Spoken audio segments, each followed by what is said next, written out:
Information technology के lecture number 7 में आपका स्वागत है। आज हम लोग इंटरनेट के विषय में अभी तक हम लोगों ने जो जाना, नेटवर्क इंटरनेट को समझा, वर्ल्ड वाइड वेब को समझा, HTTP को समझा, लेकिन इंटरनेट पर जो फंक्शन होता है, जो काम किया जाता है, वो कैसे काम होता है। तो इंटरनेट को अगर बेसिकली देखें है तो ये ग्लोबल नेटवर्क, लेकिन किसी भी टाइम में हमको दो सिस्टम के बीच में एक इंफॉर्मेशन एक्सचेंज करने की बात होती है। एक है हमारा क्लाइंट, एक है सर्वर। सर्वर वो कंप्यूटर सिस्टम है, दोनों ही कंप्यूटर सिस्टम है। सर्वर का सर्विस प्रोवाइडर है और क्लाइंट है सर्विस रिक्वेस्टर। क्लाइंट का क्या काम है, ये रिक्वेस्ट करेगा और ये सर्वर क्या करेगा, इसका काम है सर्विस के लिए रिक्वेस्ट करना, और ये क्या करेगा, सर्विस प्रोवाइड करेगा।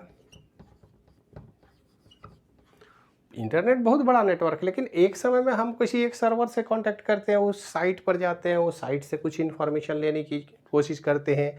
मान लेते हैं हम स्टूडेंट हैं, हमको बोर्ड एग्जामिनेशन से मतलब है, CBSE से मतलब है, तो CBSE के साइट पर गए। तो CBSE का जो साइट है, जिस कंप्यूटर पर है, उसको हम लोग बोलते हैं सर्वर। और हमारा जो डिवाइस है वो कंप्यूटर हो सकता है, स्मार्टफोन हो सकता है, लैपटॉप हो सकता है, नोटबुक हो सकता है, टैबलेट हो सकता है। ये सारे क्या है, क्लाइंट है।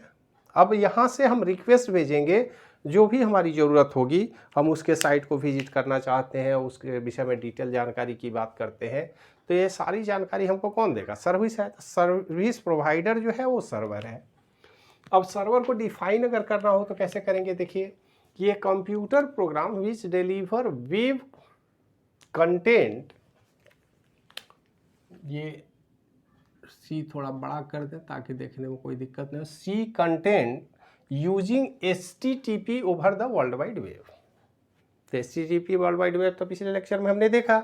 अब हम ये जान रहे हैं कि HTTP या वर्ल्ड वाइड वेब पर जो कंटेंट डिलीवरी का काम करेगा, जो प्रोवाइड करेगा, सर्विस प्रोवाइडर जो है, यही होता है सर्वर। सर्विस प्रोवाइडर एक तरह से हम बोल देंगे सर्वर।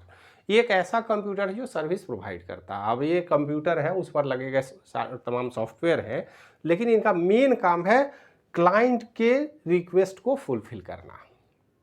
क्लियर। दूसरी बात बोलता है कि कंप्यूटर और virtual machine which runs the program of delivering web content. Web content को डिलीवर करने के लिए अब यहाँ पर दो टर्म है, देखिए, कंप्यूटर और वर्चुअल मशीन, दो टर्म है। दो टर्म का मतलब क्या है कि ये जो सर्वर है, एक्चुअल में आप देखें तो आज की डेट में बहुत सारे ऐसे मशीन बनाए, ये पूरा कंप्लीट मशीन हो सकता है। मशीन मतलब सिंगल कंप्यूटर।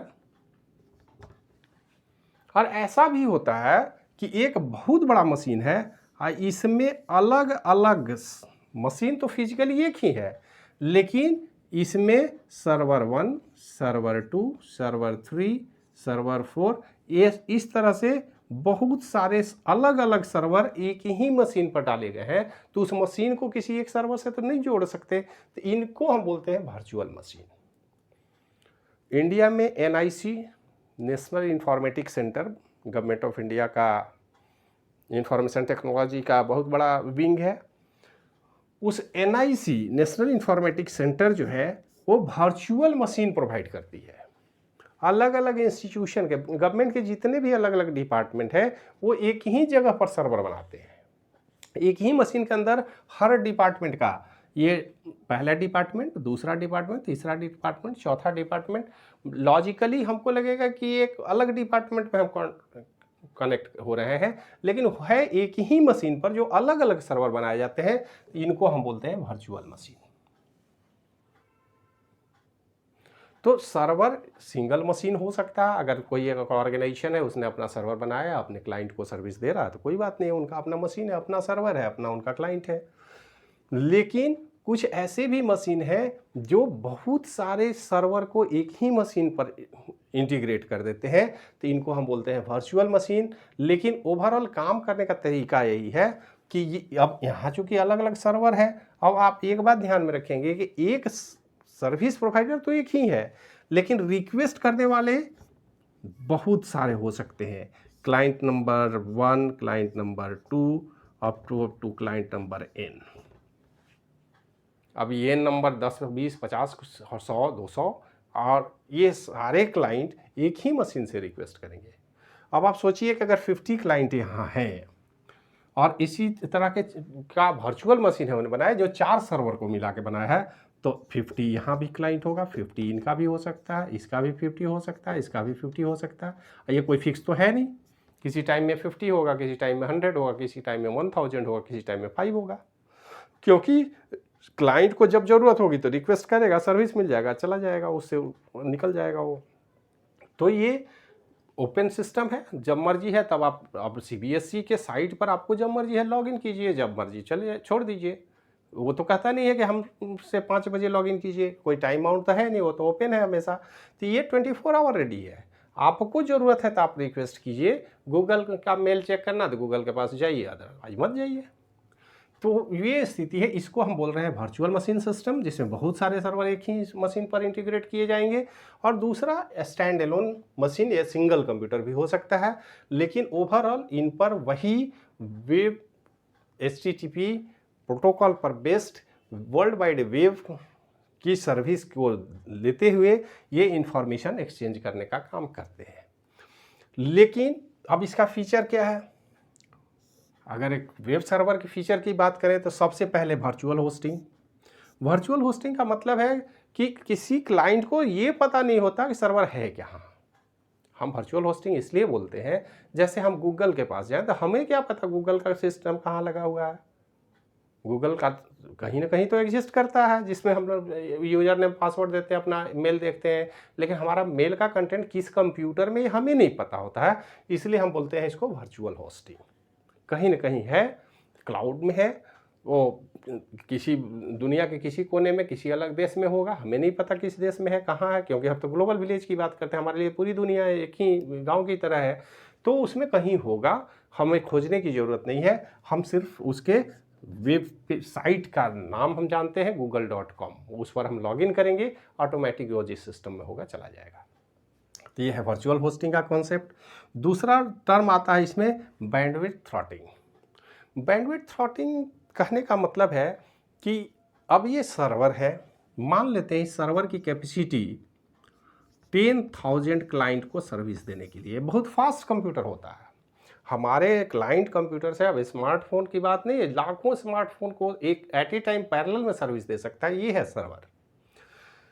मान लेते हैं हमने एक सर्वर बनाया जो 10,000 यूजर को एट ए टाइम सपोर्ट कर सकता है, और ये हमारा CBSE बोर्ड का साइट है। लेकिन जिस दिन क्लास 10 का रिजल्ट पब्लिश होगा, वो तो घोषित कर देते हैं कि एग्जामिनेशन इस डेट को लेंगे और रिजल्ट हम इस डेट को दे देंगे, और जिस डेट को रिजल्ट पब्लिश करना होता बोलते हैं कि 4 बजे साइट पर आ जाएगा। अब आप सोचिए कि 4 बजे देश में 10,000 ही बच्चे हैं क्या?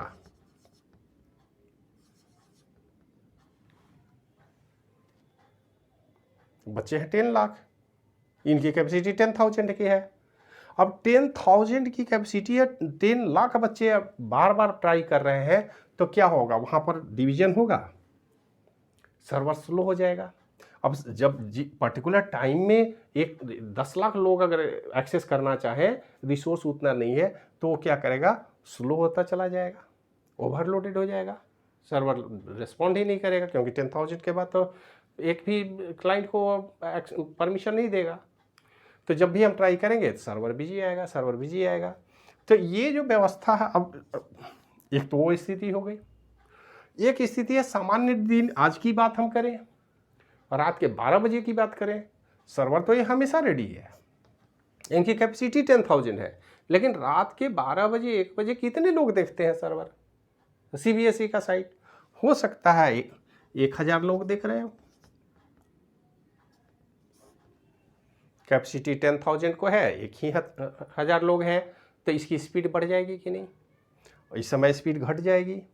तो स्पीड को मैनेज करना अकॉर्डिंग टू लोड बैलेंसिंग का काम करता है, जिसको बोलते हैं बैंडविड्थ थ्रॉटलिंग। ये कैपेसिटी वेबसाइट में होना चाहिए कि वो लोड के हिसाब से अपनी कैपेसिटी को थ्रेशोल्ड लेवल पर ले जाएंगे, थोड़ा कम करेंगे, मिनिमम मोड में काम करेंगे, मैक्सिमम मोड में काम करेंगे, अपनी इफिशियंसी को बढ़ा देंगे, अपनी इफिशियंसी को कम करें। मैनेजमेंट का व्यवस्था होना चाहिए। दूसरा होता है लार्ज फाइल सपोर्ट। कई बार क्या होता है कि हमारे पास जो क्लाइंट है वो तो छोटे पावर का है, लेकिन इनके पास तो बड़े बड़े फाइल रखे जाएंगे, लाखों बच्चों का हिसाब किताब रखना होगा, एडमिट कार्ड का सारा इंफॉर्मेशन रखना होगा, उन डिटेल डेटाबेस रखना होगा, उनका फोटोग्राफ रखना होगा, उनके स्कूल का नाम एड्रेस सब रखना होगा। तो बहुत बड़े बड़े फाइल को भी स्टोर करेंगे। ये स्टोरेज कैपेसिटी बहुत अधिक होनी चाहिए, क्योंकि हर साल 10 लाख बच्चे इनके पास नए आ रहे हैं जो मैट्रिक बोर्ड का एग्जाम दे रहे हैं, तो उनके को रखने का व्यवस्था होना चाहिए। और साथ साथ जो पिछले साल पास किए उनका भी सारा रिकॉर्ड वो रखेंगे। ऐसा तो नहीं हो सकता है कि एक साल में रिजल्ट निकाल दिया, उसके बाद 4 महीने बाद बोलेंगे हमें कुछ नहीं पता कौन बच्चा पिछले साल एग्जाम दिया था। हम 10 साल पीछे तक का रिकॉर्ड रखते हैं। तो इनके पास स्टोरेज बहुत बड़ा होना चाहिए, बड़े बड़े फाइल की कैपेसिटी कुछ भी हो उसको मैनेज करने का क्षमता रखते हैं। तो ये मेन फीचर है सर्वर का। सर्वर के पास पहले वर्चुअल होस्टिंग का कॉन्सेप्ट होना चाहिए, उसको स्पेस बताने की ज़रूरत है, लोकेशन बताने की ज़रूरत नहीं, कहीं भी हो सकता है।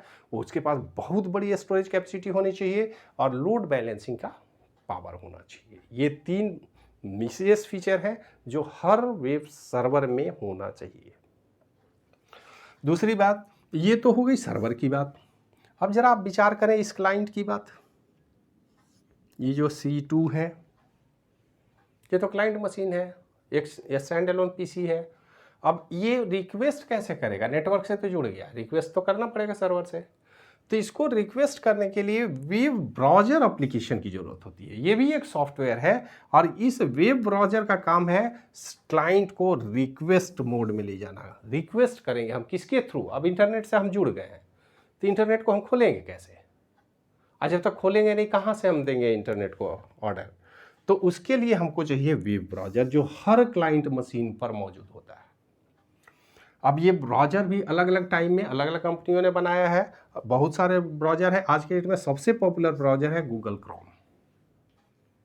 गूगल क्रोम का इस्तेमाल सब लोग करते हैं।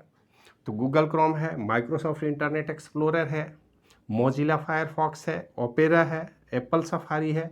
ये सारे अलग अलग टाइम में बनाए गए वेब ब्राउज़र है। और वेब ब्राउज़र मतलब वो एप्लीकेशन रिक्वेस्टर सॉफ्टवेयर, ये सॉफ्टवेयर है। वेब ब्राउज़र जो है वो एक सॉफ्टवेयर है जो क्लाइंट के मशीन पर होगा और इस मशीन के थ्रू ही हम जाते हैं। हम इंटरनेट पर अगर कोई भी काम करेंगे तो हमको किसी न किसी एक्सप्लोरर की ज़रूरत होगी। जनरली हम लोग आजकल सबसे पॉपुलर है गूगल क्रोम। गूगल क्रोम में एक एक्सप्लोरर है, उसको खोलेंगे, हमको किसी साइट पर जाना है तो साइट का एड्रेस देना पड़ेगा इनको। हम नहीं जानते हैं साइट कहाँ है, खोजना है किसी साइट को, तो साइट को खोजेंगे, कहाँ खोजेंगे? ब्राउज़र पर खोजेंगे। मतलब इंटरनेट की जितनी भी सर्विसेज आज के डेट में अवेलेबल हैं, उस सर्विस को रिक्वेस्ट करने के लिए या इस सर्विस को रिसीव करने के लिए हमारे पास स्पेशल सॉफ्टवेयर की ज़रूरत होती है क्लाइंट साइड पर, जिसको हम बोलते हैं वेब ब्राउज़र। मतलब अगर इंटरनेट पर कुछ भी काम करना है तो सबसे पहले आपके हार्डवेयर मशीन में कोई ना कोई एक ब्राउज़र होना चाहिए। सबकी ज़रूरत नहीं है, कोई एक रखिए आप। यूसी ब्राउज़र भी बहुत पॉपुलर था चाइनीज, जो गवर्नमेंट ने बैन कर दिया, तो अब उसकी जो वो तो हमारे पास उपलब्ध नहीं है। लेकिन गूगल क्रोम, ये गूगल का बना हुआ सबसे पावरफुल आज के डेट में एक्सप्लोरर है जो हर डिवाइस पर उपलब्ध होता है, फ्री ऑफ कॉस्ट उपलब्ध है। अगर किसी कारण से हट भी जाए तो आप इंटरनेट से डाउनलोड कर लीजिए, इस एक्सप्लोरर पर काम कीजिए, कोई दिक्कत नहीं है। ये दुनिया के हर क्लाइंट मशीन पर उपलब्ध होता है और यही वेब सर्विसेज को एक्सेस करने का आधार है। अगर आपके पास एक्सप्लोरर नहीं है तो आप इंटरनेट के किसी भी सर्विस का उपयोग नहीं कर सकते। इसका मतलब है कि हर डिवाइस में कम से कम एक इंटरनेट एक्सप्लोरर होना चाहिए, या जिसको हम लोग बोलते हैं वेब ब्राउज़र। माइक्रोसॉफ्ट ने बनाया है तो माइक्रोसॉफ्ट इंटरनेट एक्सप्लोरर नाम दिया है, गूगल ने बनाया है तो गूगल क्रोम नाम दिया, मोजिला फायरफॉक्स ने बनाया उसका नाम रखा मोजिला फायरफॉक्स, ओपेरा ने बनाया तो ओपेरा ही नाम दे दिया, एप्पल ने बनाया तो एप्पल सफारी नाम दे दिया। तो ये वो एप्लीकेशन है जिसके सहयोग से इंटरनेट की फैसिलिटी को आप अपने क्लाइंट मशीन पर, स्टैंड अलोन मशीन पर अवेल कर पाते हैं। इसके बगैर आप इंटरनेट की सर्विस को नहीं यूज कर सकते हैं। जैसे मेल आपको देखना है, तो मेल के लिए आपको क्या करना होगा, अपना स्मार्टफोन या कंप्यूटर को ऑन कीजिए। आप सबसे पहले इस एक्सप्लोरर को खोलिए। जब तक एक्सप्लोरर नहीं खोलेंगे तब वेबसाइट को एक्सप्लोर नहीं कर सकते, देख नहीं सकते हैं। मतलब ये एक ऐसा विंडो है जिससे इंटरनेट की सर्विसेज, इंटरनेट के फाइल को आप अपने सिस्टम में रिक्वेस्ट कर सकते हैं, वहाँ से आए हुए फाइल को रिसीव कर सकते हैं, उनको सेव कर सकते हैं, उनको देख सकते हैं। और ये सारा फीचर उपलब्ध होता है वेब ब्राउज़र में। कोई किसी एक वेब ब्राउज़र के सहयोग से आप अपना काम कर सकते हैं। तो ये बेसिक कॉन्सेप्ट है वेब सर्वर और क्लाइंट मशीन। और एक्चुअल में अगर कहा जाए तो वेब सर्वर एक प्रोग्राम है जो बड़े मशीन पर होता है और जिसका काम है क्लाइंट द्वारा किए गए रिक्वेस्ट के अगेंस्ट सर्विस प्रोवाइड करना। सर्विस प्रोवाइडर है, ये एप्लीकेशन है जो सर्विस प्रोवाइड करता है। आप जिस तरह की सर्विस चाहेंगे उस तरह की सर्विस देगा वो, और वो सर्वर के साइट पर रन करेगा। जबकि क्लाइंट साइट पे हमको वेब ब्राउज़र की ज़रूरत होती है जो वेबसाइट पर इंफॉर्मेशन के एक्सचेंज में, उसको रिसीव करने में, रिक्वेस्ट करने में हमारी सिस्टम को मदद करता है। और इसी के सहयोग से हम इंटरनेट का आनंद उठा पाते हैं। तो इस वीडियो में इतना ही, मिलते हैं नेक्स्ट वीडियो में, तब तक के लिए धन्यवाद।